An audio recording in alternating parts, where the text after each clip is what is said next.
Jerk-offs, it has been too long, but I'm back. I'm ready for you. Thank you for being patient. I apologize.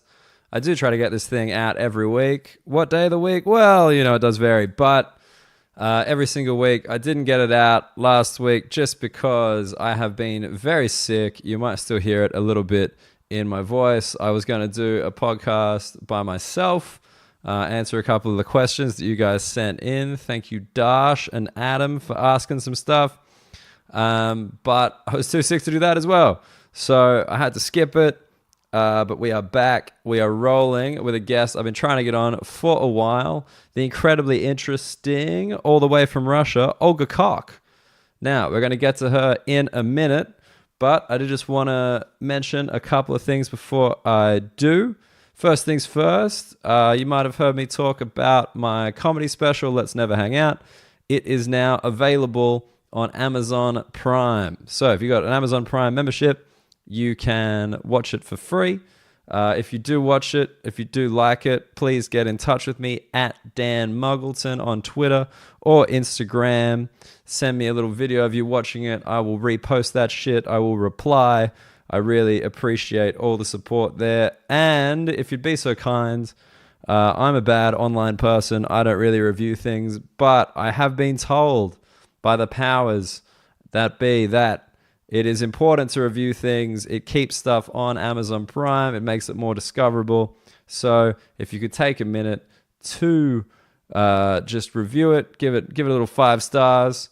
Currently on the American store, I'm sitting on, I think, 2 or 3 stars. I forget, because the only review until recently was someone who said, I did not order this, and gave me 1 star. So, that's a certain way to not enjoy my comedy, but good on them for standing up to the big guy. Second thing, I did just want to talk to you very quickly about, in the last episode, Michael Legg mentioned parakeets in southeast London. Apparently that's a thing. I still haven't been down there to check it out because, as far as I'm aware, Lewisham's a bit of a shithole. But I do want to get down there and see them, because apparently there's huge swarms of these parakeets in South London, and I don't really know why. And I did some research, asked some mates who live down there, in addition to Michael Legg, Elliot Steele and Ed Knight, both live down there, both great comedians. They said they didn't really know, but Ed mentioned something about Jimi Hendrix, and apparently one of the theories as to why the parakeets are there is because Jimi Hendrix had them with him for a music video or a live performance, and then at the end of the video just set them loose. And they just adapted well to the English environment, and then they kept breeding, and now there's shitloads of them. But if you got anything, there's another thing about Blue Peter, which is an English children's TV show. Apparently they had like a parakeet on the show, and they let it loose as well.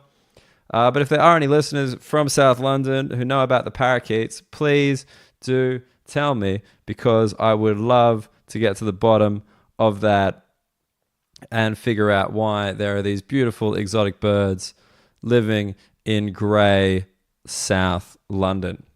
All right, let's get into this week's episode. Just for anybody who is in London, wants to come catch me live, I'm doing another preview at the Vauxhall Comedy Club May 1st. It's at 6:30 p.m. Another preview of this year's show. It will be better than the last one, and last time a bunch of people came down, which was very sweet. And other than that, I've got Australian Comedians Dope Comedy coming up 5th of May at Backyard Comedy Club. We got Sarah Kendall, Laura Davis, and Patrick Healy. That's a great show as always. And we're back in the afternoon at Angel Comedy Club May 11th with another Australian Comedians Dope Comedy. All right. Is that enough information to have thrown at you? If you enjoy the podcast, please do get around at the Union Jackoff on Twitter. Anything you say to us, we will respond. I promise. We love hearing from you. Or you can email theunionjackoff@gmail.com. All right. Olga Koch, very funny comedian, coming up rapidly through the UK comedy ranks. She's from Russia. I think Russia is a very mysterious and interesting place, and a place that I've studied way too much at school. I know way too much about Russia. So I want to hear it from her. Ladies and gentlemen, get around her, the very funny Olga Koch.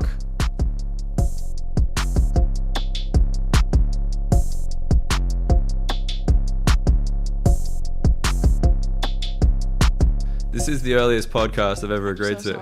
I'm so sorry. This is like coffee, orange juice. This is wild. I'm so sorry. But do you function well in the mornings? Like, is that? I mean, I have to. I don't think I've woken up. Yeah, because I mean, does this? No, I don't actually. I can't string enough words together to put it into a sentence. I don't think I do. No, but just sometimes the morning takes you because like I guess you were telling me like you could do nights as well. You've actually been like completely outside of whenever I'm available. Exactly. Which is just during the day. Yeah, it's not. I'm busy during the day, but in the mornings and in the evenings, I'm incredibly available. Yeah. And I'm like, this is never going to work. But we got you here. I'm excited about that. It's one of those things that I just the only hours that I'm up are hours when you're not. Really? Yeah. Oh, jeez. Is that? I mean, you seem like. See, I like to think I operate on traditional slacker. Mm-hmm. Hours, mm-hmm. You know what I mean? Like, whereas you freelance is the PC term. That's the rebrand, yeah. So, no, you're not a slacker. You're freelance. You work for yourself. Your parents are very proud. But you seem like a well put together individual, and I say that knowing you barely at all. I think we don't know each other at all. I think I've just walked into a stranger's house at 9 a.m. and demanded coffee. Yeah. And complimented it, which is if you're going to demand something, it is polite to then compliment it. It's like, hey, give us your wallet. Hey, that's a nice wallet. Where'd you get that? Is this real leather? That would actually be a fun mugging. I'd be into that. So give us your iPhone. It's like, hey man, I really like your background. Like, thanks, bro. Is there a passcode? Yeah, there's a passcode. That's a safe password. I actually don't have a passcode. I live free or die. Mississippi state motto. Is that Mississippi? I don't know. That's an American state motto. Yeah, it could be. I'm not sure. It is one. I just don't remember which state. But yeah, no passcode. You got passcode? I do. Thumbprint? I got both. Oh. But I will say, is there actual information that someone could steal, or would you having a password just be like, make you too sad that you don't have anything to hide every time you have to put it in? Yeah, there's nothing important on here. No, I mean, I guess I got bank stuff on there now. I never did bank stuff. But even if you do bank stuff, you'll have to like log into it separately, right? No, it's on the app. You can just app in, but you gotta know the pin. I think to transfer. So, but this is the thing. I'm always like, I always like to get a nice idea of like how paranoid people are. Uh-huh. You know, because like, I'm a no thumb, not because I don't want to put the thumb on, just because I'm like I don't want Apple having my thumb. Like that's yeah. Oh, I when people in conversations like laugh about conspiracy theories about data collection, I'll be like, yeah, but then I will never ever do that myself. Like someone in passing conversation as a joke said 23andMe is collecting data to create like an American CIA database, and I was like, ha. But then I was like, oh my god, they totally are. Like in the back of my head, my mind's like, well, there's like a 1% chance that's true, so I'm not sending my blood anywhere. Yeah, by definitely. mail. I'm not mailing anyone my blood. No, of course, yeah. That is like for me 101. Hey, if you're thinking about putting your blood in an envelope, don't. Like, just no matter what the outcome is, no matter how cool it is to know how black you are, like, just keep the blood to yourself. I guess I was just raised different. My mum was always like, be polite, please, thank you, keep your blood to yourself. Just don't throw blood at others. Don't send pathology. Do you take the blood yourself? Do they send you a kit? Yeah, I think so. Get the fuck out. There's like no nurse. You just kind of tap in a vein. You're doing it yourself. Is that real? Yeah. I mean, the same goes with HIV tests, at home HIV tests. Really? Yeah. You just blood your blood yourself. Just get a vein? Yeah. I don't trust myself. I just sent a tampon. Sorry, is that too disgusting for an early morning? No, I mean, I like it. It's because I was like worried that the tone would be raised. You're just like, no, of course not. I'm like, great, perfect, done. Now I'm comfortable again. As a comedian, I'm always after dark. Yeah, of course. You got to. AM, Arctic Monkeys. You can't just be tapping your own blood. Yeah. You've drawn blood from yourself? No, I haven't, but like... You've seen others draw blood. I don't know about this. I thought it was like a swab. Maybe a swab? I mean, AIDS, you need blood. Yeah. No, an at-home AIDS kit, 100%. HIV kit. Sorry. I did not know there was an at-home HIV kit. It's just like maybe my like Australian privilege coming out. Just like, no, we just go to the free doctor. We ask him to do it. Well, Or they her. haven't. I 2019. think it's like a shame thing. I don't know if it's a shame thing. I think no. I'm not saying shame. Nobody should be ashamed of anything. It's undetectable now. No, Go fuck yourself. see, that's a proper morning gaff. You know? It's kind of like, you're just like, shame. Oh, wait, definitely not shame. Oh, just like fuck. Synonyms are so hard in the morning. Yeah. Self-conscious. Self-conscious. You want a bit of privacy. Privacy. Yeah, There just you go. we started with thumbprint. Back to thumbprint. Privacy. Important. Yeah. And now you're in my house, which I find far less intrusive than Apple having my thumb. Interesting. Yeah, I'm like, this is fine. Because you have control over it. Because like whereas with Apple, you have no fucking idea what they're gonna do. That's what I mean. Me, like if I'm gonna go take your shit, you're gonna see it. Yeah, you better compliment it. You'll hear me from the other room being like, "Oh, smooth as silk." Yeah, my girlfriend's actually in the house. Oh, is she really? She's ill. Oh my god, She's are ill. we waking her up? No, she's just like suffering. How do you feel about British levels of spice? Let's really dive into the fucking heavy hitting issues. Privacy, British spice levels, Spice as in like, amount of chili. oh, I thought spice as in like, ooh, that's a spicy thing to say. So it's like a little segment. Just like, ooh, that's spicy. No, that's cheeky. Yeah. Don't get it twisted.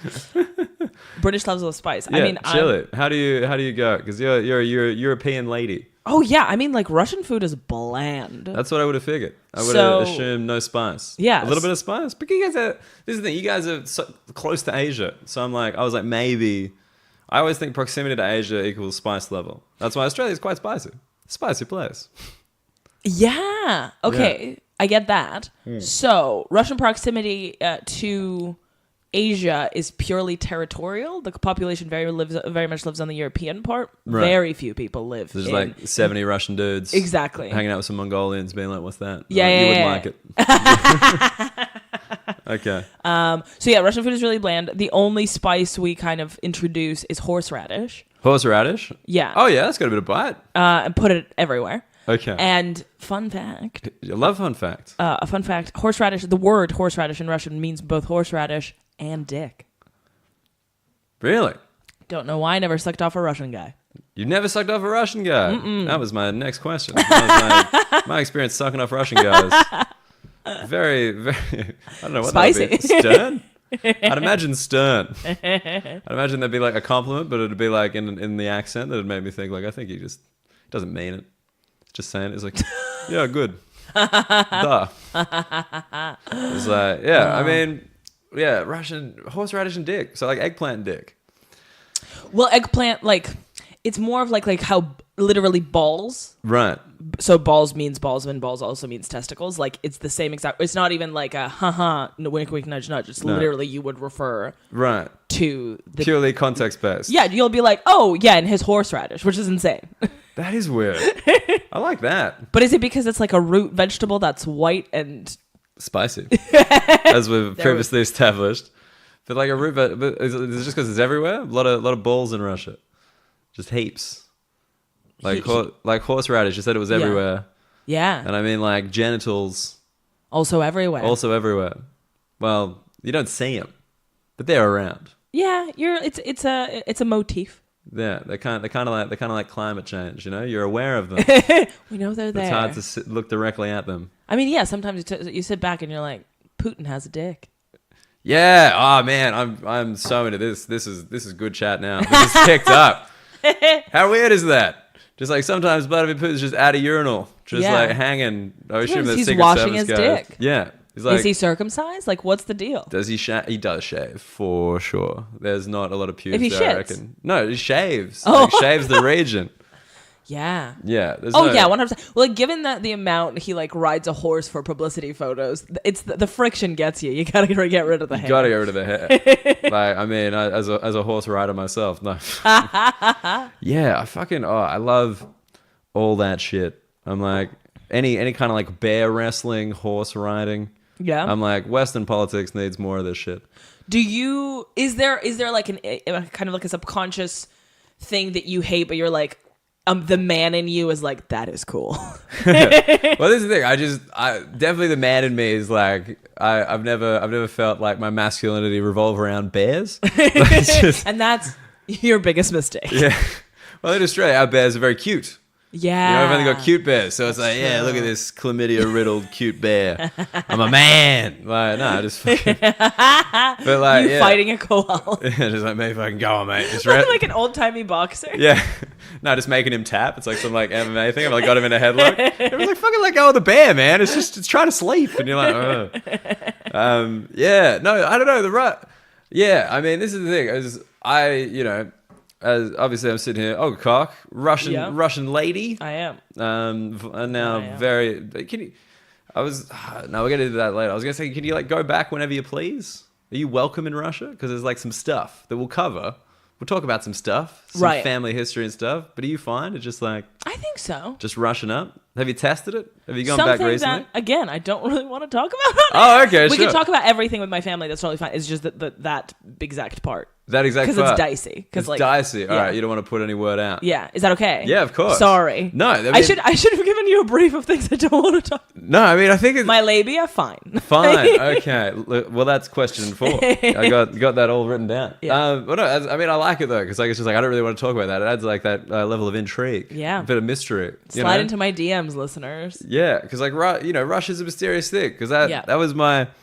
This is the thing, because I try to get people from everywhere who've like kind of come to the UK, and then I just sit around, I stereotype about their homeland. And I will just be like, I'll tell you on a scale of 1 to spicy whether it's true or not. Oh, that's good. This is a good game. 1 to spicy. Dan and Olga on 1 to spicy. No, it's just like, I think the main thing with Russia is like the mystery. Yes. Like that's definitely kind of how I perceive it, because it's like, it's part of Europe. Yeah. It's kind of been around in like all Western history, right? Like all the kind of stuff that I get mainlined at school. Yeah, which is crazy for an Australian. Yeah, like it's just like, man, here's the Tsar and the Tsarina. Rasputin's got a dong, Why and you're like, whoa, fucking hell, do you know this? Yeah, exactly, right? Did you know that Rasputin had a huge cock? Yeah, it's in a museum. Did you know? Actually, good fact. Oh, fucking fact off. Here we go. That the band Boney M. Yes. Who had the song Rasputin? Yeah. Do you know the lead singer of Boney M died in Russia on the same day as Rasputin? Oh my God. Right? That's crazy. It's good facts. But they were, so there's this phenomenon, which I think is not nearly interesting enough to talk about on a podcast, but I'm going to do it, is celebrities that aren't famous anywhere else anymore will do very aggressive tours in Russia. Of course they do. Boney M is one of them. Boney M, very aggressive. Like, one of the reasons Robbie Williams did that, like, Russian oligarch song is because his, like, success was dwindling, but in Russia he was still, like, superstar number 1. Like, he could fill a stadium in Russia today. Like if Robbie he announced Williams. it today. Yeah. He's just stuck around. Yeah. I fucking love that. So Boney M were one of them. And then also Natalie Imbruglia of Torn fame. She's like huge in Russia. Natalie Imbruglia? Yeah. Australia's Natalie Imbruglia? Yeah. She's like doing corporates in Russia. Really? Yeah. And people are like, nothing's right. That is like the least Russian song I've ever like. I did not associate that. It's like an oligarch wife favorite because the wives are all like 30 years younger. Yeah. Nothing is right. I'm already torn. Ugh, that's it's gross. about a hymen. Yeah. Oh man, Natalie Imbruglia, what a fucking reference. I did not know that. But Australia does bleed out in like weird ways, like to things. Like Finland, I had mates there, and like this show McLeods Daughters, which is essentially about 3 daughters who have horses in like the country. Horse girls. Huge in Finland. Really? Huge. Like this cool like band that I was hanging out with were like, you're Australian. You're like McLeod's Daughters. I'm like, wait, what? but is it like a super smash hit in Australia? No. And like it was like kind of big in like the early 2000s. That's crazy. And this conversation was in like 2014. That's crazy. It's insane. And like, yeah, my housemate's girlfriend finished and she knows it too. She's like, yeah, McLeod's Daughters, great show. And I'm like, I've never seen it. What? Wait, A, that's amazing. Yeah. B, I wonder... Okay, so this is something that, like, if you and I went back to grad school, wrote a thesis... Okay. Is it that maybe the rights... Like, because it was shit, the rights to it, like, distribution rights were really cheap. And, like, I wonder how much of, like, teen consciousness in different countries is formed by how cheap distribution rights in that country were. Oh, yeah. I mean, I know sounds like a boring question, but like, imagine growing up and you watch whatever's on TV, but whatever's on TV is controlled by how much money that channel has. So they just buy like the cheapest show. Like I was raised on telenovelas from Brazil just because in Argentina, like Russians love Argentinian soaps, but like presumably because obviously like the rights to Desperate Housewives cost Heaps. So much more. Yeah, it's just like, no, let's get the cheap one. Yeah. And like, do you dub it? Is it dubbed in Russian or Yeah, subtitles? No, dubbed. Dubbed. Okay. Because you got to dub it as well. Yeah. But McLeod's Daughters, I wonder if Or maybe that because it's so horse-based, you don't have to translate much. It's not that horse-based. They're on the horse, but they're talking like people, all right?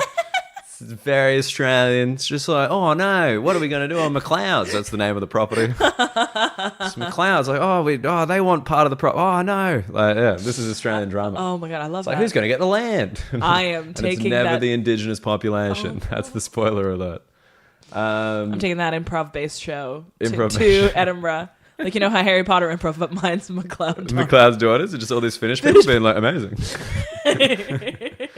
But like, yeah. So wait, Brazilian and an Argentinian telenovelas. That was your growing up stock. Yeah. That was what was around. And my grandmother loved it because she'd never seen people kiss on TV before. So she loved it. What do you mean never seen people kiss on TV? Soviet Russia, man. No one's making out on camera. So like after the Iron Curtain fell, people kissing on TV, people touching up on TV. It was like the swearing everywhere else. Everyone's like, they're going to show a kiss. Yeah. Show two people I mean, necking. here people are like, we need incest, otherwise we won't feel anything. Whereas then it would be like, ugh, That's amazing. it's a kiss. Affection in public. Yeah. Wow. That's cool. So is it a prudish society in general? Like Russian people, is it quite prudish?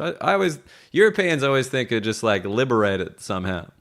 It's a very, very interesting blend. So basically, because they like tried to build communism 100 years ago, they are women got the vote, women got the pill, women could get like free access to abortion. At some point, in like the 20s and 30s, the Minister of Foreign Affairs of Russia was an openly gay man. Like, and that we're talking about 1920s and 1930s. So it's like when they were trying to build communism with like Lenin, everybody was like, yeah, everything's open. Be gay. Yeah. I mean, I think like it permeated. Homophobia permeated society very much because it was like 1920s, 1930s, but they were trying to kind of be more kind of open-minded. And the Soviet Union was one of the first countries to let women vote in a one-party state. But hey. I mean, they got to vote. They got to vote for two people. They got to vote for one person. That's how voting works, Olga. Yeah. But then obviously with Stalin and everything just went to shit. And now... Right.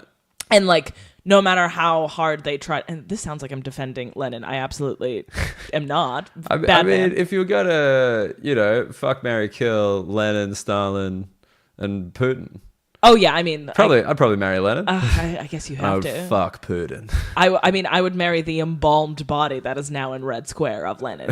You could go see him embalmed. It's fucking terrifying. Just his head? No, his whole body is embalmed, and every year they like re-embalm it, and you can go see dead Lenin. Dead Lenin. That sounds like a punk band. Yeah. Man, you gonna see Dead Lenin later? Yeah, bro, I'm gonna see Dead Lenin. Opening for the Dandy Warhols. Yeah. So, but then, after I don't know why this is a history lesson. Anyways. But this is good because I'm interested, and I always assume others will be also. I'm sure. Yeah. So in that like 10, 20 year period, they tried to make it really like open minded, but. Right. Mind you, it was the Russian Empire the whole time before, so you can't just change people's mind in 20 years. So then it just went back to like really rampant sexism and stuff. So there was just this golden 20-year period. Yeah. Where they're like, oh, that was a horrible phase. Let's get rid of that. It's like goths and shit. It's like we're past that. It's like three guys still wearing the makeup, being like, what? Come on, oh, okay, sorry. They're low-rise jeans. It's just a trend. It's Yeah. So now it's, I would say, quite bad because like homophobia is pretty much like encouraged, right? Yeah. So basically, I think there's two laws that come to mind in Russia that are not cool. First of all, domestic abuse is decriminalized. So if you hit your wife, you're fine. And like nothing will happen. Like nothing? Nothing. You call the police, they're like, this is not a crime. Are you guys married? And it's like, yeah, it's like, that's fine. Yeah. Wow. Okay. And the argument was the Russian mentality is based on forgiveness, and by putting these people in jail, you're taking away the wife's ability to forgive. That doesn't even make any fucking sense. Jesus. And then the other one is LGBT propaganda is Right. banned, but LGBT propaganda is such a vague and weird notion that they could literally put anything under LGBT propaganda. Like two people kissing is propaganda. Yeah, of course. It's encouraging. Exactly. As long as they're kissing well. If it's gross, it's like, ugh. No, thank you. Just like two guys with like really big beards and there's like heaps of food in it, like yogurt. And you're like, ugh. I mean, love is love, but Jesus Christ. Clean your beard. Yeah. So now it's not fun, I would say. Not fun. But also, I haven't lived there in 13 years, so I don't know what it's like on the ground. On the ground. Yeah, well, that's okay. I'm here for, hearsay and rumor. That's what this is There all you go. about. I mean, you're so dropping the Minister of Foreign Affairs anecdote at a party like later this week. Oh, like definitely. Like, what are you talking about? That's amazing. Just let you know there was like a gay Russian minister in front of me in the 20s. I'm gonna get more dip. Yeah. That is my move at all parties. Always try to source that dip. So wait, 13 years. So 2006. I can do math. Yeah. Oh shit, that was incredible. Thank you so well much. Done. But yeah, so you moved here. You moved to the UK from there. Okay. And how old were you at this stage? 13. 13. 14. Okay, so like high school, essentially. Yeah, starting high school. You had here. childhood Russia. Yeah. High school UK. Yeah. I'm assuming confronting. Oh man, I was like, I was horrible. Because I think they do like high school. This is my perception of UK people, and maybe I'm wrong, but I doubt it.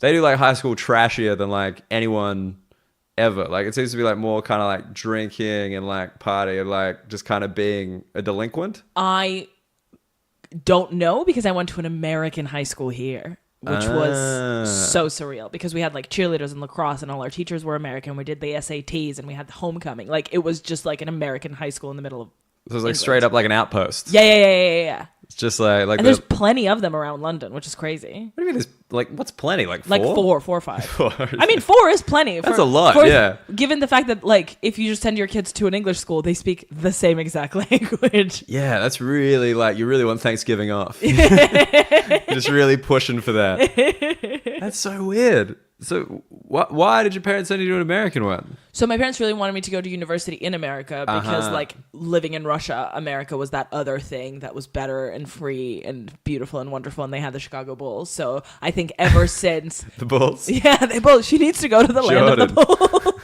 She needs to meet Michael Jordan. That's so weird. Things people attach to. Yeah. And Like, so, but the success of the Chicago Bulls is inspiring.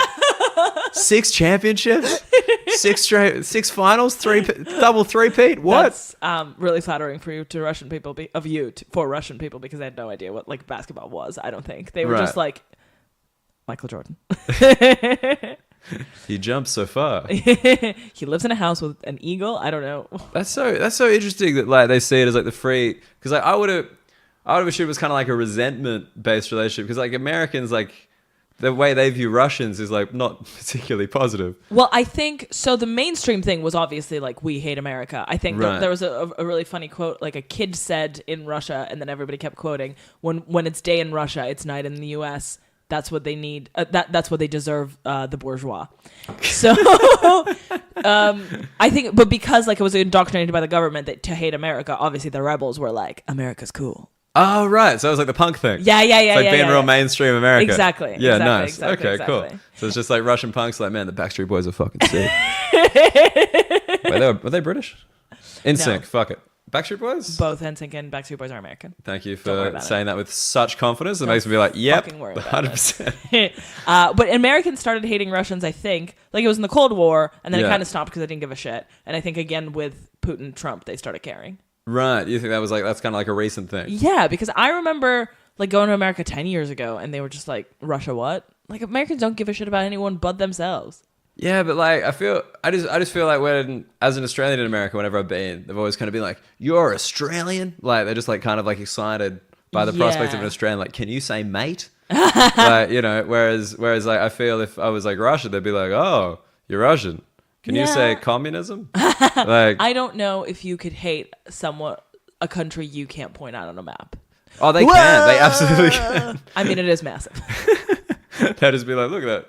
That was like, actually, that was a sketch of like an Australian TV show. It was just like, you know, dumb American sketch, which I don't love because I think Americans are great. I'm actually a big fan. I think they're very silly. But they could take it. Like, it's the ultimate punching up, right? Yeah, exactly. Like, if you're going to be like the leaders of the free world, take a fucking joke. But it's just like, it's just I think about in Australia, it's just like, look at how dumb these Americans are. And I'm like, man, I don't know if you've walked our streets. But come on now. Like, not everyone's a fucking geography teacher, you know? But like, no, they just had this sketch where it was like, who should we bomb next in America? They had like the world map, but they had it relabeled. And it was awesome. Because like they're just looking for they're not looking for where the country is. They're just looking for the name. And so it's just like, where should we bomb next? It's like one of them was like North Korea, and they'd labeled Australia as North Korea and Tasmania as South Korea. Like, wow, I didn't realize the North was so big. It's like, yeah, man. And that was fun. That is fun. It's fun to tease them sometimes. That sounds great. But yeah, so what you were So you went to an American school here. So your parents are like, yeah, we love America, yeah, but we don't want to move too far. Just because we want to visit you on weekends, maybe sometimes. Yeah. Oh, so they didn't move with you. They sent you. You were boarding. Yeah, I was boarding. Boarding at an American school. Yeah. Okay. In the UK. Everyone else American? A lot. But okay. Not at all. Any just British people who just really... I would say like 2 rogue ones, and people would be like, what the fuck are you doing here? Because that makes no sense at all. No sense at all. That's crazy. Because like in Australia, there's like in Sydney, there's like international grammar school. Which is kind of like, yeah, it's like, you know, you're around the world kind of thing. Like a little bit more language stuff, I guess. Yeah. But that's like it. I don't think there's an American school. There must be. There's one here. There must be one there. Usually embassies have American schools attached to them. Like the one in Moscow is just attached to the embassy, and it's the American school. Right. But you weren't at the embassy here. No. This one's just independent. Just like around. Yeah. Just not only that, they had one in Switzerland as well. I don't know if this gives you an idea of my parents' income. Sure. But they had one in Switzerland as well. And so it's like I went to a chain school. Like there's a chain of schools. Yeah. They're like, look, this is the good chain. This is good stuff. This isn't Zara, all right? This is proper shit. It's no high street business. Okay, so you went to a chain school, and that was in order to study in America. Yes. Right. And like, was it enjoyable? Do you get indoctrinated into America, or do you just learn about like the Civil War and shit? Like, what's the level of American in American school?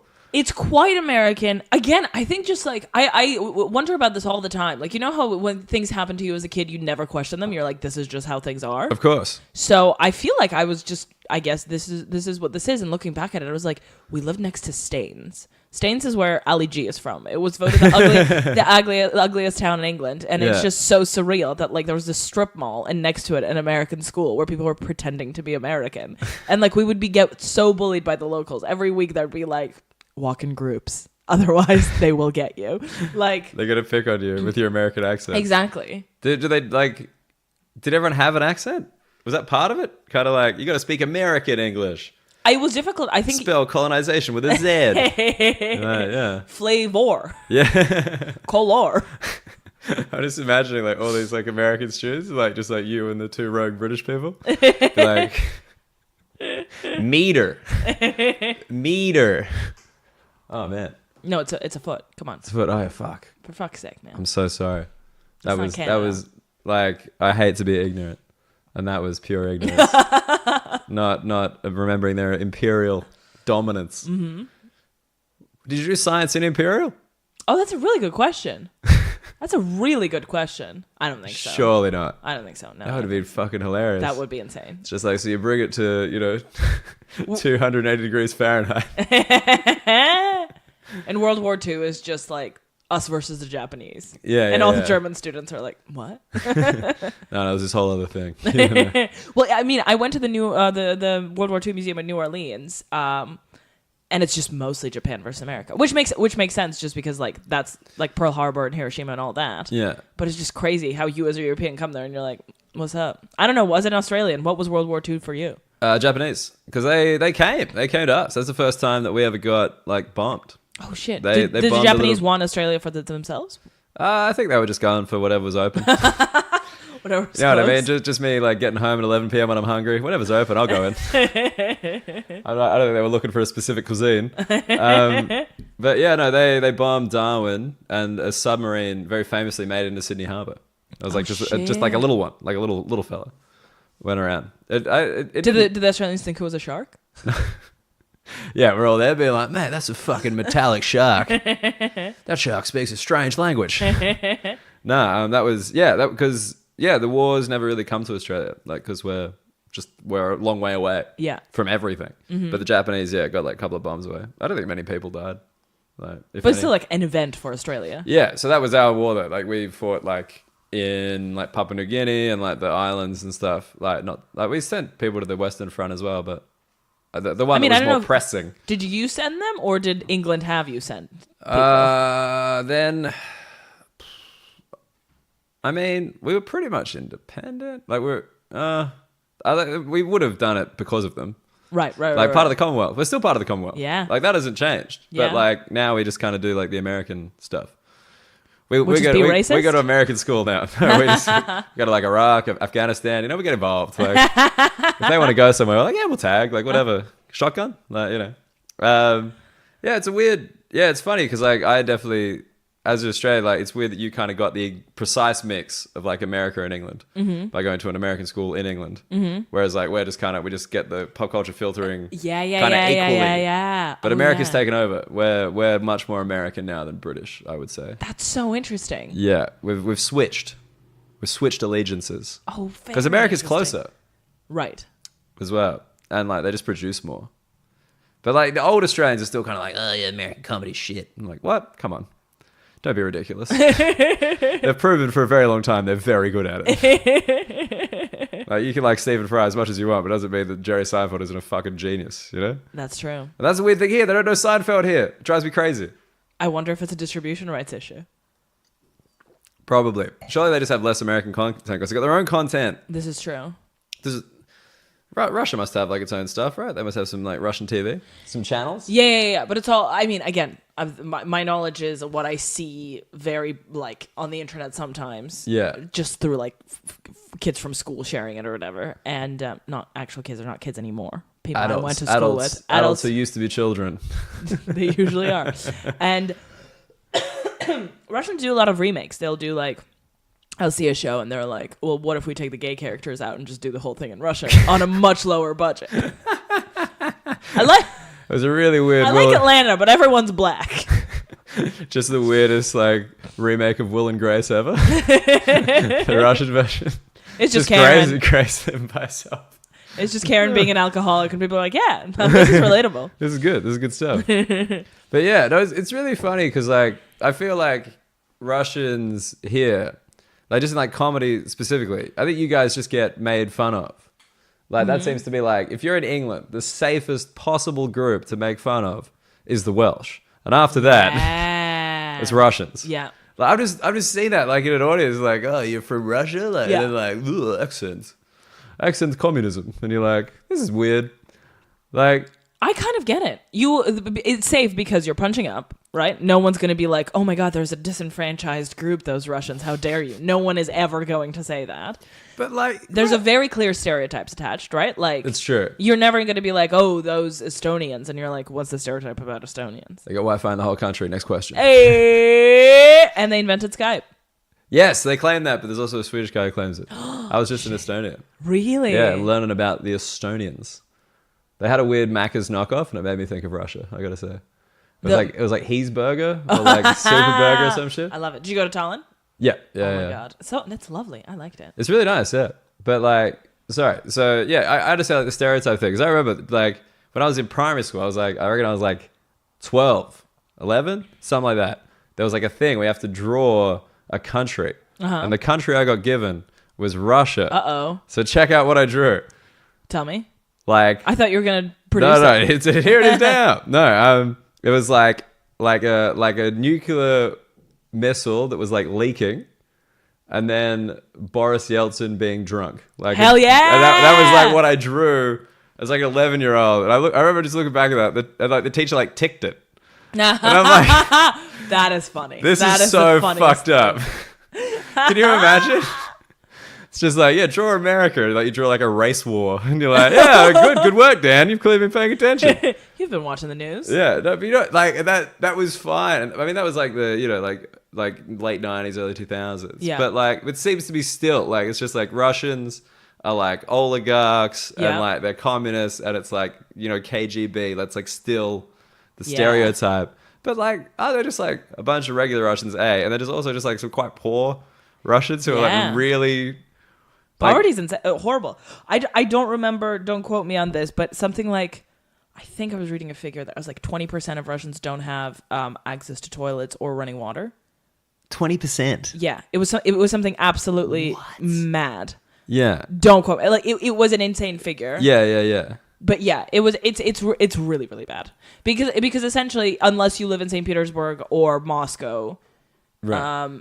and very, very select few other cities with very select few people in those cities, you are absolutely fucked. There is no access to information. I think one of the ways that like there is so much control is because populations are so disconnected and they're just not living together. You can't really like have an uprising when you live 4 hours in a flight from each other. Do you know what I mean? That's so funny. That's like Australia. You know, we're real bad at protests and shit. It's just like, yeah, man. What am I gonna go to Melbourne? That's 10 hours drive. I've lost all my passion by then. That's so interesting. Oh man, that makes sense. That definitely makes sense to me. Just like pure distance. Like in the UK, it's like, yeah, the sun of Manchester, I can get there in like 3 hours. Yeah, That's got my protest hat glitter on. glue won't dry on your little poster by the time you're there. How am I gonna get the placard in? There's a joke. So basically, when Gorbachev came to power, he tried to like pass a dry law, and there was a joke about how like you couldn't buy alcohol anymore. So the people from regions are calling the government. They're sobering up and asking where the czar went. And like just this idea that like there's just people who were like drunk and unaware that there even was communism at some point. Yeah. They're just like, honestly, man, that's he's really been phoning it in recently. No speeches, no public appearances. Shit, man. Yeah, so a lot is like the kind of outside the main cities. They're quite rural. They're Yeah. quite like just like farmers. Like, is that the vibe, or is it just? Oh man, I always differentiate between like the villages here and like kind of like rural towns in Australia, because like villages here are just kind of like a tiny little city. Right. Whereas where like you run the shop. Yeah. Whereas like rural things in Australia is like there's a main street with like stuff on it, and there's just farms, like just shitloads of farms. I mean, that's a really good question. I like there is obviously farming and stuff. I wonder if it's like industry, factories. Oh, I guess you guys still produce stuff. Yeah, because we have so many natural resources. People praise Russia for being like incredible, like making so much money. Yeah. We are on so much gas and oil and rock and like and trees. How do you not make money off of your country's a forest? It's like, seriously, dude, it's like a fridge. You live a fridge. You're just selling stuff out the fridge like beer. Like, come on, yeah. I got heaps of fucking beers in the fridge. That's interesting. Yeah, I mean, I think Australia's quite similar. I think we got the same kind of vibe of like big country. Yeah. Like not a lot of people for the size of the country. Yes. What's the population of Russia? Do you know? Oh my God. Can I look it up? Yeah, get a Google. Why not? I also need to Google that like running water access thing, because I do like it is an astounding amount. Wait. Yeah. No, that's all good. Like usually I don't do a Google, but on stuff like this, I'm always like, nah, fuck it. It's good to know, because like in my head, it's like what, like 100 mil? 144 mil. 144. Wow. So that's half in America. Mm-hmm. That's big. But like also, huge. but it's bigger than America in size. Yeah, like probably twice the size of America. I can't tell you that. It'd have to be that. It's huge. It is huge. Massive. But like what? There's like Siberia and all the stuff like east. Like there's like kind of nothing before like Vladivostok, right? There's just like a big. Yeah, there's a big chunk of. There's bears out there. Yeah, there's bears. There's bears. Just chill. Yeah, and like there will be like industry towns where like, oh, let's just destroy this tiny little piece of nature. The craziest story I heard. So basically, the polar. Oh my God, what is the name? What? Polar ice caps? What is it called? The Arctic? The polar circle? I'm the Arctic Circle. Arctic Circle, sorry. Yeah. Arctic Circle. Oh, good. I'm translating it from Russian in my head. But everything above that, they like have, in the summer it's all day, and in the winter it's all night, right? They don't have sunlight. And so there's some like really big industry towns up there, and I met people who work there, and essentially, first of all, it's like so smoggy because the industry was established like tens of years ago, so obviously like none of it is up to code in terms of environmental standards, and so you never see the light of day, so you're only allowed to go there for months at a time, and they have the highest suicide rates there ever, because it's like you live in smog at night for for months on end. Yeah. And so everybody gets insanely depressed, and just like, that's a huge part of our economy, just sending people up there and being like, you could kill yourself. So look, but we don't want you to. Exactly. So you can only spend 3 months at a time here. Exactly. But then come back. Yeah, it's crazy. And it's just, do you think that kind of comes from like the communist thing, or it's like you are working for the state, like now it's for yourself. Yeah. But like, it's still kind of like a sense of like, you just got to do this assignment for a bit. Yeah, I would say the one thing that has been indoctrinated, and I'm making sweeping generalizations here. That is what this is all about. I love it. But from a Russian Empire, because there's the Tsar, and then there's you, the serfs, and then there's then we talk about communism, where everybody's like part of the proletariat. So the idea, individualism is insanely frowned upon, and you are constantly being told that you are working for like the greater good of something else. Yes. So I think the idea that Putin will come out and say Russians are the greatest people in the world, and essentially I am, as an individual, am willing to compromise my own well-being if that means that Russia is the greatest country in the world. Do you know what that means? Do you know what I mean? You're part of like a grander national identity. Yes. So you're like, this I don't care if I have a toilet. Yeah. But I'm Russian. Yes. Russian's sick. Yeah. I'm happy. We'll keep as going. long at least I'm not American. Yeah, sure. Okay. So that's still like the rhetoric. Or that's going to come back? Yes. Putin's kind of been like, hey, that was actually working pretty good for us. Yeah. And then kind of moving it back. Yeah. Okay. Interesting. All right. So you left because of family stuff. We can talk about the family stuff. Yeah, we can talk about family stuff. Okay, because one thing I really wanted you to explain to me, because I'm a dummy. Yeah, and I love people explaining things to me as opposed to reading. Hell yeah, words complicated. Oligarch. You can't fact check this though, so no, please. Oh fuck no. No, oligarch is a term that you don't really hear in Australia. Like I promise you, like you. I don't think it's probably been said like 3 times. Okay. But here, thrown around heaps. Yeah. Because London apparently has lots of them. Yeah. Or like their kids or whatever. Mm-hmm. What is it? Explain it to me. So by definition, an oligarch is someone who has governmental power and private wealth, which in most countries, if not all countries, is illegal because it's a conflict of interest, right? You could pass a law that can help you like benefit get your all of the oil. Yeah, right? Of course. Essentially. But due to some really fucked up stuff that happened in the early 90s when Russia didn't account for that, there is essentially, and there are some laws passed, and it's not that easy, but it is easy enough for you to be the governor of a certain region, and then your wife to not work and have the biggest bank account in the whole world for you to put your bribes into. So there is this kind of class of people who both have governmental positions and have private wealth, and it's pretty unregulated. And the reason it happened is back when Russia was privatized, which is like in the Soviet Union, everything was owned by the government. It's all state-owned. Everything's state-owned. Yeah, everything's state-owned. And then it's like, hey, we should sell this up. Exactly. They can run it like a business. Exactly. Like they did with the fucking Virgin trains here. Exactly. Yeah. So imagine that happening at the scale of the whole country. So not only Virgin trains, but trains, phone companies, oil companies, gas companies. Everything. All at once. It's all happened at once. Pretty much within like they had a very short time. There's something about like 5 years they had to do the whole thing. Okay, because usually it's quite gradual. Yeah, but not there. Because also just like bang, take it over. You need to run it now. It was a way to like put cash into the economy stat, because they would let like foreigners buy out stuff as well. Right. So because people were insanely poor, that was like a quick fix. Yeah. Now we're suffering from it. But the system that they used was called voucher privatization. Everybody in the country got a piece of paper, which was a voucher, and that voucher could be exchanged for stock in anything you want. So you would get a piece of paper and you could get stock in a phone company, right? Right. So I just get given this voucher. Yes, and everybody gets a voucher. Everyone gets a voucher. Everyone. 144 mil. Even babies. Babies get a voucher. Babies get a voucher. You get a voucher. You get a voucher. Exactly. Oprah. Good. Exactly. Very much so. And then you get to choose what you put it in. Yes. And so you could be like, I will have. But obviously, 100 years of communism, nobody fucking knows what a stock is. No. And they put no regulations on people buying up vouchers. So what people who like kind of got the system was they would accumulate all the vouchers. There were literally pictures of people standing outside of train stations with signs that says, I will buy your voucher for 100 rubles. And obviously people didn't know what stock was. They were like, 100 rubles is a really good deal. Yeah, I'm poor as shit. This is a piece of shit voucher. What the fuck is this? Exactly. So what the people who are now like billionaires did was just buy up all of the vouchers, accumulate them. And so instead of having like a 1% stake in an oil company, they would have like a 40% stake in an oil company. And there was no cap, is my understanding, on how much you could buy. Or there were like really easy roundabout ways to Yeah, accumulate all those vouchers. So there you go. So they just got all the vouchers. Yeah. And then for like, just no money. Yeah. Essentially. Because people in regions didn't know what the fuck was going on. Like those are people who think it's still a Russian empire. So they just get like a piece of paper in the mail. Yeah. They don't know what it means. A guy shows up on their doorstep and is like, I'll buy that piece of paper for 100 rubles. And they're like, yeah, that's going to feed me for 6 months. Yeah, Yes. it sounds sick. And then the guy's like, this is a fucking great deal. Yeah. This is very good.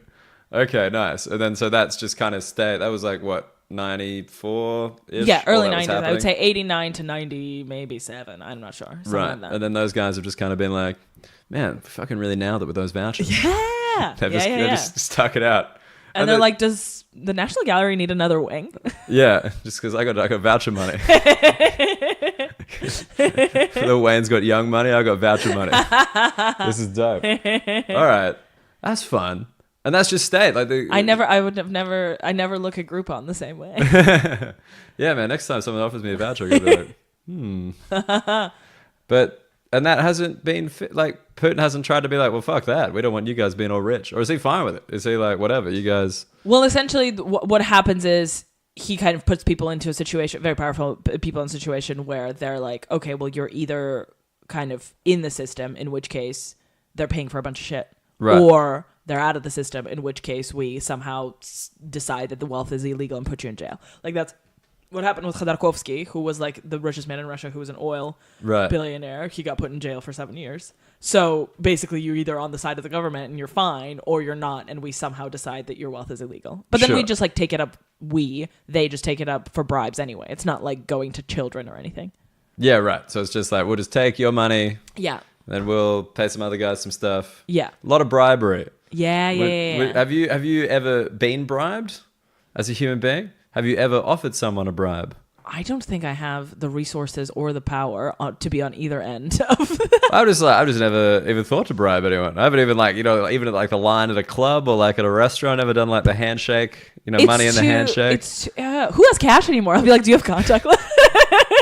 Just a little contactless bribe. Like, yeah, tap that. Thank you.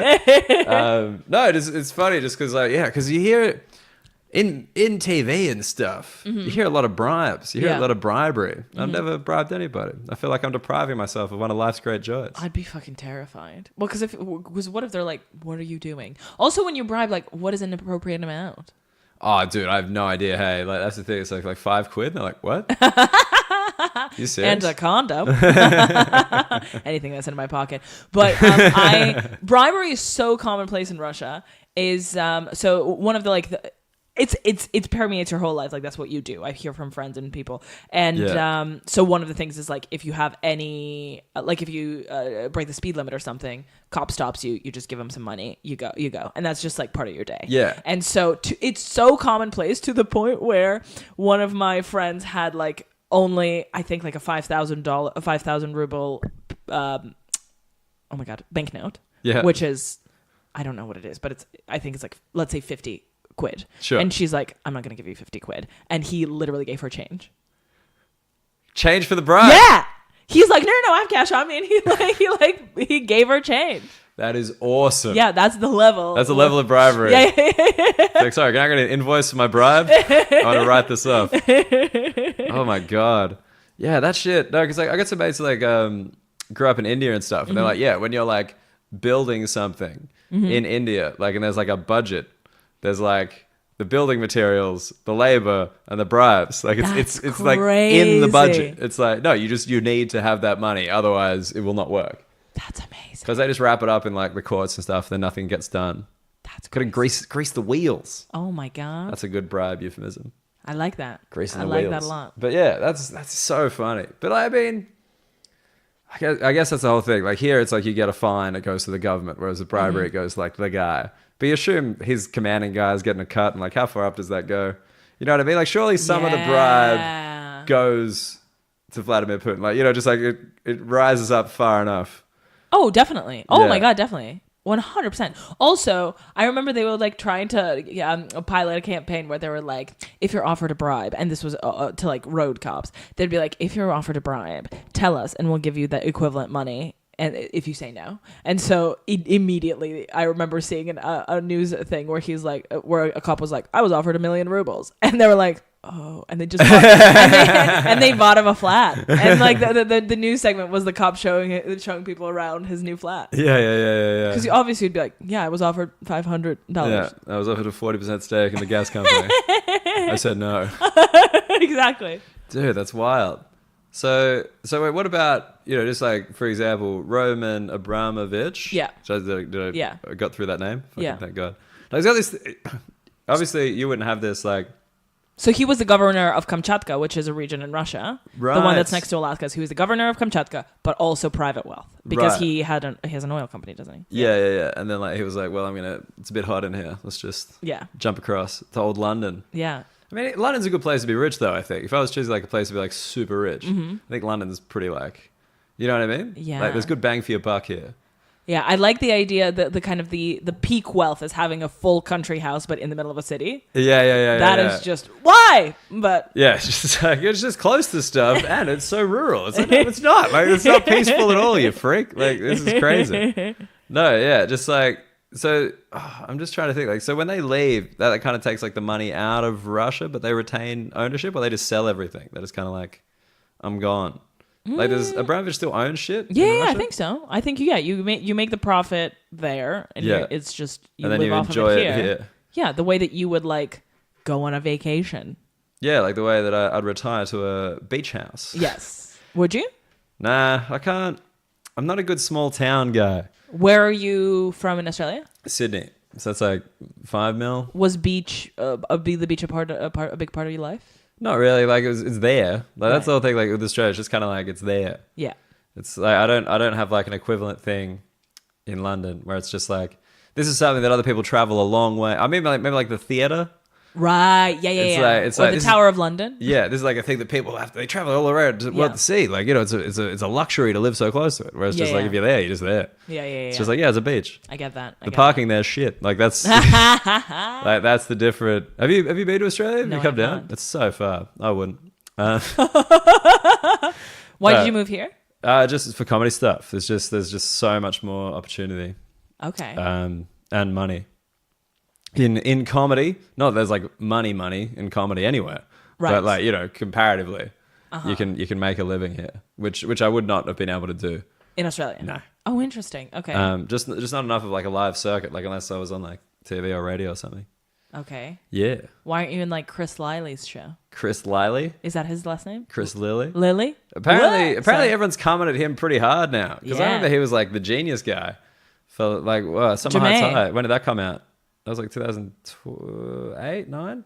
I remember That was huge. That was huge. That was big in Mr. Finland G. and other places. That's how you know it was a big show. But yeah, now everyone's like problematic. And it's weird because he's doing essentially the same thing, which I found quite funny. If it's anything, we're calling ourselves out for liking something unwoke. But it's like, just like that Jonah Tekalua character. You know how he like blacked up, pretended to be an islander? Well, now it's a different year. So we're not cool with that anymore. Because Australia's like weird on that race. I assume like Russia's the same, just weird on like race stuff. Like we had the Black Minstrels on TV in like 2005. Oh no! Like and just like I didn't watch it, but like I remember. You're so brave. Thank you. Twitter, please get around me. But no, just like I didn't really put it together until like I showed someone here. They're just like Australia, like, and I'm like check out the Black Minstrels on TV in 2005. I was like 2000, what the fuck? Like. Just like some guy like blacked up with like Michael Jackson moves and shit. It was that's fucking not okay. weird. Michael Jackson isn't even black. I know. Oh my god. It's 2005. He was then. I'm just kidding. But anyway, it's so weird. And like Australia's like, no, but we're not weird about it. Right. There's like, do you think with like Russian people, there's kind of like a self-awareness, like kind of like, yeah, we're not great on the whole race thing. Whereas in Australia, we think we are. I mean, this is something that's really funny to me, as in, like, you are factually racist. Yeah. And if anything, like, if I read out a bullet point thing of what it is to be racist, you'd be like, yeah. And then when I'm like, are you racist? They're like, no, absolutely not. Why is racist an insult in your world when it's clearly not? It's so weird. Right. As in, like... I'm not racist. Like, why are you... You don't think racism is a bad thing, so why is it that you're defending that you're not that thing? Well, it's that really confuses me. Because you're given that like label, you know? Right. It's like if you're like a black guy, that's fine. But Right. if you like attach a certain slur to it Yeah. to point out that fact, you're like, whoa, what the fuck? Like, I'm not, you know. Yeah. And I think that's like the same with like a racist. Like that's how they take it. It's like, look, I don't like black people. You're right. Like they make me feel uncomfortable. Are you a racist? Whoa, Whoa. Yeah. Why would you use terminology like that? That's so outdated, man. And you're like, whoa, okay. That's that baffles me. Yeah, it is like interesting because in Australia it's definitely like we're like, but how could we be racist? Look at all the minorities. Where? But like, yeah, Didn't you kill all of them? that was bad. That's like, yeah, My bad. No. That was like, oh man, that's really weird because like I think people here like kind of they're like, oh, yeah, you killed your indigenous population. It's like, and like in America they don't even talk about it because like black versus white is the racial narrative. Yeah. Whereas like in Australia it's kind of like we're just kind of starting to be like, oh yeah, Really? this was a black country. And now, like, I think they're like less than 1% of the population now. Oh. Like, just, through like genocide and poor living conditions. Like, that's rough. And like, yeah, so it's really funny because here people are quite flippant about it. I think because like the UK did it to so many different places. Well, the UK is only now waking up to colonialism, which is crazy. Like now the conversation about like, was Winston Churchill maybe not a great guy is only happening in 2019. Yeah, I didn't know that he was responsible. This is weird actually because today is the anniversary of Gallipoli, which is like Australia's kind of like big military. It was like a victory. It was like a kind of a defeat on like a Turkish beach. Like we got like, what was it a defeat? It was like a stalemate, but like everyone was very brave because like because they went all the way to Turkey from Australia. Yeah, so they went in to olden times. What was that, like 6 months to get there? Exactly. We gotta chill in Egypt for a bit, get your legs back, and then you go to Turkey. Just to the jet lag. Yeah. Because you don't want to go to war jet lag. Yeah, just like, oh man, what time is it? When are we supposed to go over the top? Like, fuck me. But no, I didn't realize it was Winston Churchill who planned that attack, sent us to the wrong beach, and we all got nailed. But like that's kind of seen as like a point of pride in Australia. Like we kind of dug in and like did the best and stuff. But like, yeah, Churchill, was a lunatic. That's why they got him in. Big time. Also, I just went to Athens for Easter, and I went to the Acropolis Museum, and it is, first of all, an incredible museum. Second of all, so shady, because they've left open spaces and like put wall text on being like, okay, so the British people stole a bunch of shit. This is where it would go if they gave it back. It's so insane. It's That's so awesome. open about it. It's I like amazing. how catty it is. Yeah. It's just like, it would be here. We have the shelves. We've put the shelves up. Yeah. Oh man, yeah, because that's it's like a common joke with comedians over here. It's just like you went to see some Australian history in the British National Museum. Hey! But the British Museum is all just shit people stole. Yeah, the British people stole. It's just so brazen. Yeah. It's like those dudes who like sell shit on the street. It's like you stole this, and now you're profiting. Well, I guess it's free entry, so whatever. Give them some credit for making it free entry. All right. A little bit. Well, I mean, the brazenness of calling a museum where it doesn't have any one British thing in it, the British Museum. But is that not the most British thing of all? That for me is like drinking tea and eating a chicken tikka masala. Yeah. Peak Britannia. It's like, what's British about it? Fucking nothing. But God, we like to travel. We're very open-minded. Yeah. I mean, I guess, is that like a cool thing with like being Russian? Like you guys are unconquered. Aren't you? Pretty much. We lost a war to Japan in 1905, but I don't think it's really affected our national identity much. Oh, yeah. I did know about that. This is what Why? I mean. Why would you know about that? I did. That's a war you had no stake in. I did like full Russian history. I don't know why. Why? Oh my God. Because you guys are a super interesting country. Like you've had the most plot. You've just had a lot. You've had a lot Losing happen. to Japan was a season 4 plot twist. Yeah. Everyone's The like, writers didn't know it. They're not bringing this show back. That is a lazy ending. But yeah, no, just like it's so funny because like I do feel like Russia, America probably like dominates like modern history, right? Like that's like the kind of Cold War, and like moving on from that, it's like they've kind of retained that kind of superpower thing because like China, while being more powerful than probably both, is just kind of chilling, right? Like it doesn't make a thing of it, Whereas like best supporting character. Yeah, it's best supporting. Just like, man, he's a brilliant character actor. Like he just immerses himself in the role. You don't even know he's playing, but he's there. Oh man, it's so funny. Like I just think it's funny because like I think with China's starting to do it, and it's like it's almost like they've copied like the American and Russian models because like America and Russia was like the kind of military thing. then it went to like the economic thing. And then it's like, well, these things are very hard to capture. So now we're just going to try and be really good at the Olympics. And then like America was kind of dominating like the kind of Olympic bit, like in terms of like all the regular sports. So Russia's like, we'll take the weightlifting, we'll take like the gymnastics, like we'll take the other shit. Yeah, you know what I mean? yeah. And then they kind of had like ice hockey where they could kind of go at each other one-on-one. And then like I think Russia, The homoeroticism of that, I love it. oh yeah, dude, just like it was like, fucking hate these guys.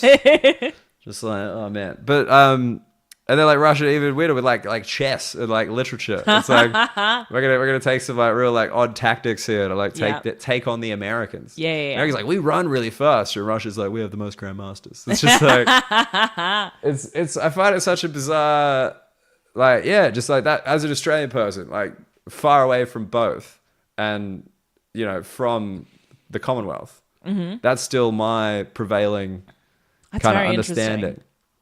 Well, yeah, and then when you talk about it, America is so extreme individualism to a fault, and Russia is extreme kind of like what is the alternative to that? Just the idea of like you're part of a whole to a fault, and both are kind of bad.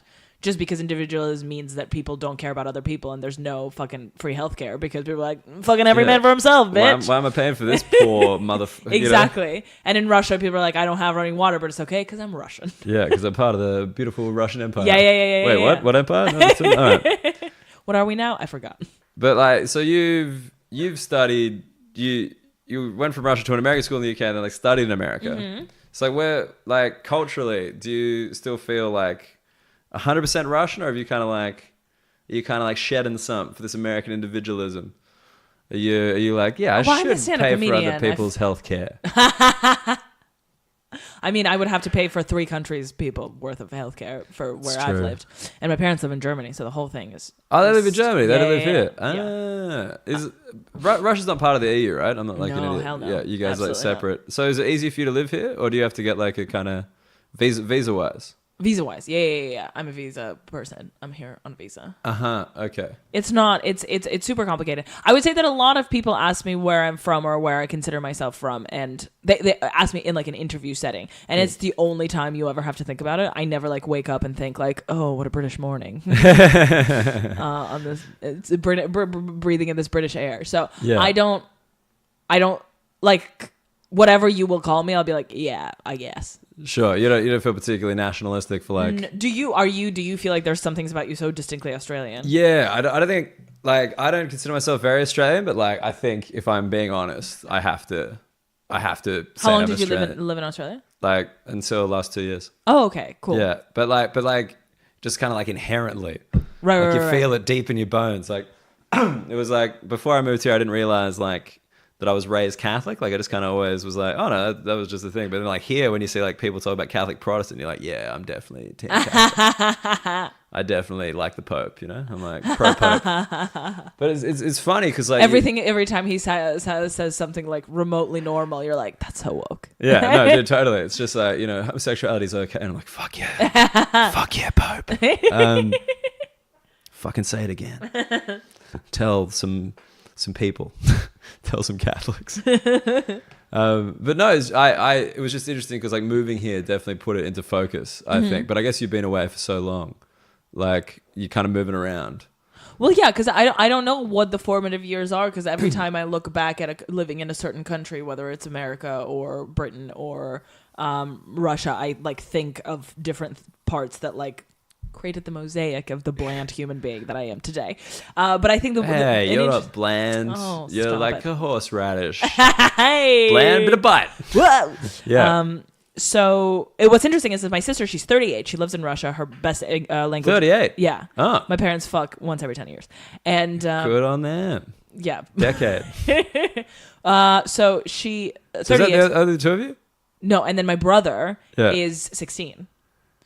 Wow, they really do. Holy shit. Yeah. It's like it's a clock that's set at 10 years. Yeah. And then he lives in Germany and he speaks German. He's like fully German. Right. She's Russian, lives in Russia. Best language is Russian. We all speak all three. Yeah. And I have lived in the US and UK, and best language is English at this point. Sure. Even though like I know more words in Russian, but English is more readily available at the surface of my brain. Yeah, you're still seeking a couple, being like, I did the Yeah, direct yeah. translate. Yeah. I get Exactly. you. So when the three of us are together, we're three completely different generations, three completely different languages, but like Weird. somehow the same blood.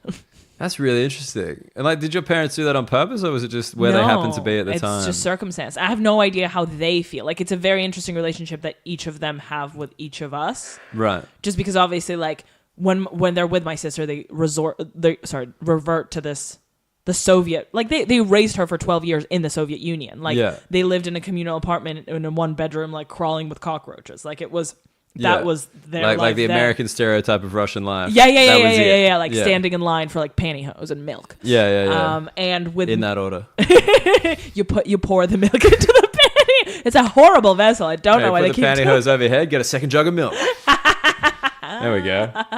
Still got it. Even in the morning. In the morning. Yeah. So that's so interesting that like, and do you get on? Like, do all of you kind of do you feel like a family unit despite that? We do, but it is very, very interesting because again, what language do you speak? Russian mostly, but then it would be for me and for Robert, my brother, we will be peppering in words from the other language into conversation for people just to like deal with. Right. So it's really interesting for each and every one of us to see the parenting of the previous one. Just because with my sister, my parents were like, my dad was 19 when she was born, so they're like peers. If anything, they used to drink together. Like, it was. They told me that they threw her a club 18th birthday party, whereas with my brother, they've been sober for his whole life. So for him to think of my mom in a club is just like so real. Yeah. And the kind of parenting that they have for my brother is very aspirational. Now that they've moved to Germany and they think they're German now, they'll be like, oh, we're so open-minded, we buy him condoms or whatever. So we put him in the gymnasium. Exactly. And he's like, we buy him only toys made out of wood. And where do they live in Germany? Munich. Would have picked that. I don't know why. I just was like, I bet it's fucking Munich or the Schwarzenwald, like that kind of bit. And they like compost and shit. Yeah, and I'm looking at them, I'm like, what the fuck is this? Yeah, and separating green and brown glass. Yeah. Fucking Germans, dude.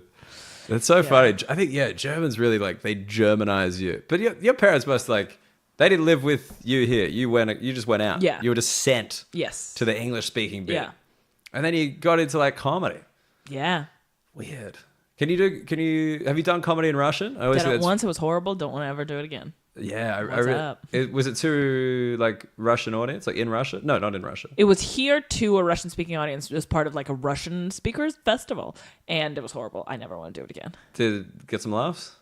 Absolutely not. Just not like it was. I got a lot of like, aw. Like, and that is so much worse than silence. Yeah. It is so much worse. Was than it just silence. like because the switch in language meant the tone and the tone structure was all wrong? So halfway through, I was like, half of this wordplay doesn't work, which is horrendous. Yeah. I'm doing all my horseradish ball maneuver. Then I'm like, then like the rhythm is just completely off. Right. But there is a stand-up comedy scene in Russia, right? Yeah. There's quite like a good one as far as my knowledge of European You know comedy. from Milo or? No. Just like, I just knew that for some reason. Interesting. I was speaking to like a Russian dude and they're like, yeah, man, we got stand up on the TV all the time. Like we're trying to like break people and like they get quite famous and they do very well. They do. I mean, I suppose it's still behind like every English speaking country. Oh, of course. But yeah, out of the giving non-English. Giving it a good go. Because like Germany's kind of established as well. Yeah. And then like France is like just getting a bit going. But I'm sure like Mexico has one. Oh, yeah. Yeah. But that's proximity to America, bro. Like 100% Spanish language. Yeah, it must be. There has to be. But in Spain is like quite small. Because I ask all this stuff. I find it really fascinating where it takes off because Poland is really coming up. Like the Eastern European countries. Like the former it's like USSR. It's a cheap art form, isn't it? Absolutely right. And it's like, it's fresh. Like they've had to deal with like Americans coming in and being like, oh, you guys, how about all this freedom, huh? And now they've kind of got like an Eastern European dude talking about the shit they know. Yeah. Of course they're excited. Yeah. In the language they speak. Yeah. Like I'd be G'd too. And it's a great way. I mean, a stand-up comedian winning the presidency in Ukraine is peak that just in terms of it's such a great way to rebel. Yeah. Like and to criticize the government because it's like I'm performing, it's live. It's not probably not being recorded because most of the money and most of the performances happen on tour. So is it just a great way to like have that release for the people? Yeah, right. They just get to laugh. Yeah, at the government. like publicly. Yeah, that's really interesting because I guess for so long it just like totally not an option. Yeah. Not an option to be like, so I'd say this Putin, huh?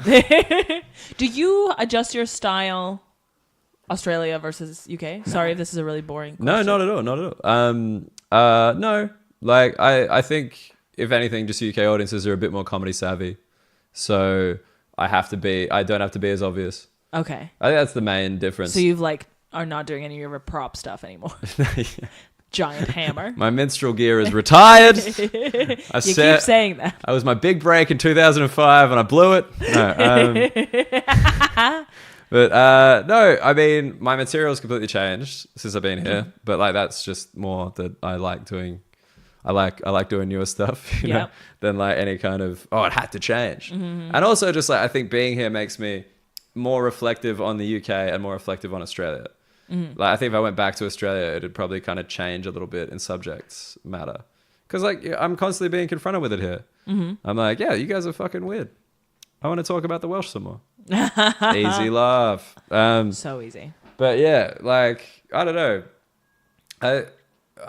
I think the Australian thing is like quite similar to both the UK and America. So we don't need to change that much. Whereas I think Americans come here and they struggle and British people go there and they struggle. Yeah. I did a couple of gigs in the US a month ago. And I mean, there's no way for me to be objective here because I have done 99% of my gigs in the UK. So obviously I'm biased and I don't know how to filter that out. But I just enjoy the UK scene so much more. And I remember reading Bridget Christie's book, and in Bridget Christie's book, she's like, London is the best city in the world for UK comedy. People from around not UK, for comedy. Yeah. People from around the world come here and realize that this is the best city. And I just tend to agree. Yeah, I mean, I think the live scene in like London is so good. Nuts. Like it's very warm and very generous. Like America, I think people are eating chicken wings and paying for their food, and there's a food minimum and a drink minimum. Like all that whole comedy club culture is horrible. Oh, you don't like that. I mean, I don't mind it. I think here is really great with the breaks. Like, but the thing is, the UK comedy scene relies on British patience, whereas the US, they just don't have it. Like, if there was like a break, like half the people would leave. Like half the people would leave every break. Same as in Australia, man. So many people would leave, whereas here, fuck all people leave. Interesting. Like, because people the guilt and the patience. Queuing. They're queuing, baby. British people queue. They wait. They wait for what they want. So they just stick around. I think the interval thing is great. And I think the small number of people in the show thing is great. Because like in Australia, we do mainly showcases. So like, let's say 10 people. Oh boy. Like, you know, 1 doing 20 and then 8 doing 7 and then an MC. That's just a lot. And you can't really horrible. Go into that much. That's like an open mic. Pretty much, yeah. But like, I mean, if you go to the States, like it's like, I think it's 12, usually doing 12. Yeah, that's fucked up. That's or fucked like up. 8. The ones that I did were like, 7 or 8, and it's just not okay. And no break. Like the joy of being first on in the second half in London. Just, there is nothing like it. Yeah, I mean, everyone, it's so beautiful. That's the same as in Australia. There's a break. And so just first spot after the break, everyone's like, yes. Yeah, it's but I really do think that's British patience. But I also think in the States, like you can that you can really get them going. Like you can really get like a real head of steam. You can do that here as well, but I just think Americans like just that inherent enthusiasm. Interesting. Just that inherent kind of like mob mentality, like they love a mob. Yeah. Like if you kind of get a room moving, it's just like they're like, ooh yeah. Okay. Like which is cool. But I mean, that's what everyone says about like urban circuit versus regular, like versus just do you call it regular circuit? I don't even know the term. I know it's urban circuit or just the circuit. I guess just the circuit. Muggle circuit? Yeah, fuck it, I'll take that. Muggleton, whatever. Yeah, like saying like the urban circuit, you'll get responses that like you would never get. Like, you know, people banging the walls, like right. Cheering, like whooping and cheering, like just such an insane response because like, you know, that's just we will never know what that's like. We'll never know what it's like, and it kills me. I want a guy to slap a wall while I'm on. I want that so bad. Just some guy being like, fuck this guy, just like slamming the dirt. I'm like, that'd be so good. Just like, have you ever watched like Def Jam and stuff like that? And just like the Bernie Mac thing, like just like dancing and everyone's fucking going crazy. And like the what's his name? Eddie Griffin? the guy who was Undercover Brother. This is some very niche references I'm going for here. Go, go, go. But basically, he just does like, I reckon Michael Jackson was on crack, and like he's like smoking crack and like dancing, and it's just dancing. Like there's no jokes. That sounds pretty funny. There's just dancing and then like smoking crack and then dancing more, and it's like Sounds really funny. you've never seen anything like it. I'll put a link to it at the end of this episode. It's like you just watch that and you're like, fuck me, I will never get an ovation like that in my life. Well, that's how I feel about musical comedy. Ah, yeah, those sons of bitches. Yeah, sometimes I'm just like, I've written this. It take me years to perfect the wording in this joke, and they go and there's like a sing along with a clap along, and people just fucking piss themselves. Please. Yeah, it's because it reminds them of something good in their life. Because they're doing a song cover, whereas me just be like, "You guys Catholic?" And they're like, "Yeah, fuck, I hate weddings. I hate weddings, bro." All right, I think we've made it. Yeah. We've made it to the end. Are you happy? I'm very happy. Are you happy with the material? I think this is good. I wanted some good Russia stuff. Oh wait, sorry, that was the one last thing. Brexit. Brexit, obviously nothing to do because like Russia, EU, and stuff. But just as your accent. Most people assume you're American. Yeah, American or Canadian. Yeah, just because I was like, do you get any blowback? Just because what about on stage? Like Olga Koch. Yeah. That ain't American or Canadian. Oh. That's European, baby. Olga is the most common Russian name, and Koch is the most common German last name. Really? So the comparison, what I do is like being called Pierre Gonzalez. Pierre Gonzalez. That's fun. I would if you ever think about going as John Pierre Patel. Gonzalez. Pierre Gonzalez is like a musical comedian. I'd watch that. On a stage, Pierre Gonzalez. Oh, that fucking sounds good. Have you noticed any response like to the Brexit stuff? Because like I've just chatted with other European comedians. Yeah. And they've been like, a lot of people are like, "Hey, don't worry, it's not you," and they're like, "No, but it is though." Like I know you think you voted to stop Muslims coming here, but it's actually Europeans. Yep. Like Yeah, I don't know if yeah. you've noticed, but like have you felt any of that? Like I think there's general hostility, like things that people were ashamed of before, they feel empowered and emboldened to do now. right. Like before, something that they used to be ashamed of having an opinion, or now they feel comfortable saying it out loud. That's interesting. And But like to you, like, or is it more just or like around me. Like just if I'm general? present, they're happy to say something like Yeah, that. they're not like, "Oh, she's from Russia. We probably should." Yeah. They're just like, "She's from Russia. Fuck, she needs to hear this." Okay, that's interesting, and that's been the main difference. But like, But I think I think I conflate it also with hostility towards Russia overall now for good reason. We're in every election and spreading fake news left and right and trolling people.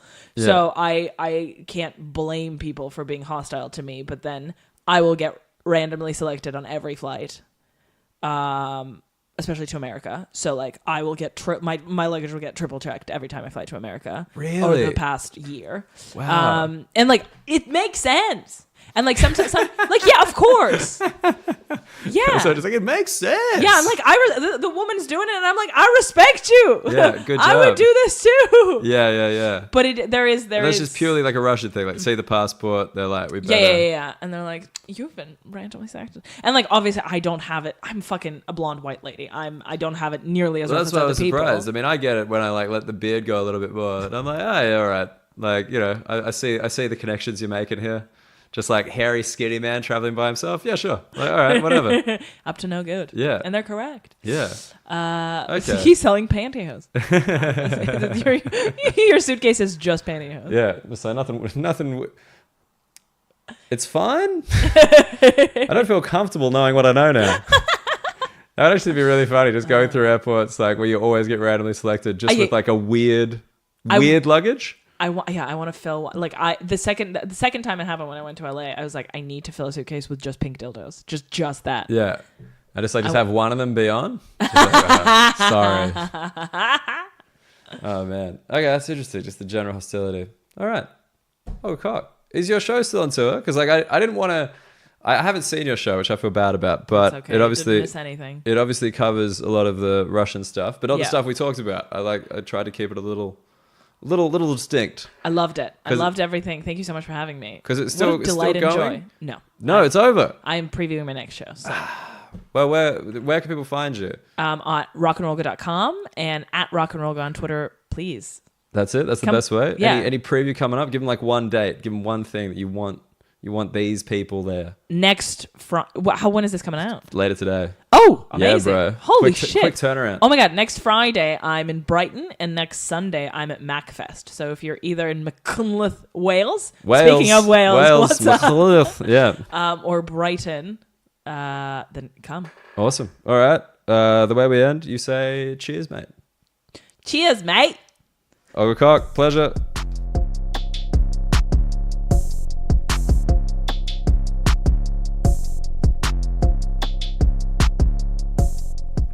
All right, that was my chat with Olga Koch. Super interesting. I definitely did not kind of know the Russian first-hand stuff. Did not understand that even though the communism has been and gone, there's still that big idea that everything is for Russia. If you're suffering, it's okay because you're Russian. Just a real nice little patriotism there. And it was interesting. I'd never thought about, the parallels between Australia and Russia. Like these big countries, very spread out, people quite isolated from a big kind of movement, I guess. Like they're separated out in these rural areas that are all about producing things for the country to the point where they feel a bit alienated from each other. And that means you can divide the country and you can have people living at very different levels of wealth just because it's not as visible to other people. And it's harder to protest just because things are far away. I knew that Australia's size was a big part of its national identity, but I didn't think about it in really limiting the ability of Australian people to come together and protest as a country. We do it in different cities all the time, but we very rarely do it as like a really big mass. And I think that probably is a reason that Australia has some pretty nuts laws that no one's just really banded together to change. I've definitely spoken about it before on the podcast, just like the incredible controls in terms of drinking. Our border policy is like incredibly strict, has been for a long time with no sign of alleviating. Like our refugee policy, in addition to that, is not great. All the indigenous issues, like we just can't really get that critical mass together in order to, create change. And I think Olga, really pointing that out, really hit home for me. It is hard to protest when you got to drive 10 hours before you do it. That's tough. But I definitely didn't realize how, I guess, divorced from Russia Olga has become, like not having lived there for a long time. And also just so interesting that her family is basically, her siblings, they've all had a completely different life. Like growing up with very young parents in Russia, going to boarding school with kind of, I guess, conventional aged parents outside of Russia.